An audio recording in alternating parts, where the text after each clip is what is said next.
বিশ্বকর্মা পুজোর দিন মাংস খাবো না তা কি হয়? তো এই হোয়াইট চিকেন কোরমা বানাতে চিকেন নিয়ে তাতে গোলমরিচ গুঁড়ো, নুন, আদা রসুন পেস্ট, দই ভালো করে ম্যারিনেট করে 1 ঘন্টা রেখে দেবো। দুটো মিডিয়াম সাইজের পেঁয়াজ কেটে নিয়ে সাদা তেলে লাল লাল করে ভেজে তুলে রাখবো। এবারে ওই তেলে 1 টেবিল চামচ ঘি অ্যাড করে গোটা গরম মশলা আর তেজপাতা যোগ করব। সুন্দর গন্ধ বেরোলে ম্যারিনেটেড চিকেনটা দিয়ে একটু নাড়াচাড়া করে নিয়ে দুটো মিডিয়াম সাইজের পেঁয়াজ আর কিছুটা কাঁচা লঙ্কা বেটে রেখেছিলাম সেটাকেও অ্যাড করব। অ্যাড করে নিয়ে 5 মিনিটের জন্য ঢেকে রান্না করে নেব।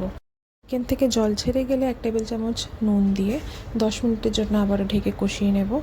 এই পর্যায়ে আমি একটা পেস্ট বানিয়ে নিয়েছি কাজু বাদাম, আলমন্ড আর বেশ কিছুটা চালমগজ বাটার। ওই পেস্টটা অ্যাড করে বাটি ধোয়া জল অ্যাড করব। অ্যাড করার পরে 2 টেবিল চামচ কেওড়ার জল এবং যতটা পরিমাণ লাগবে জল সেটাও অ্যাড করে নিয়ে চিকেন নরম হওয়া অবধি আমি সুন্দর করে কষিয়ে নেব।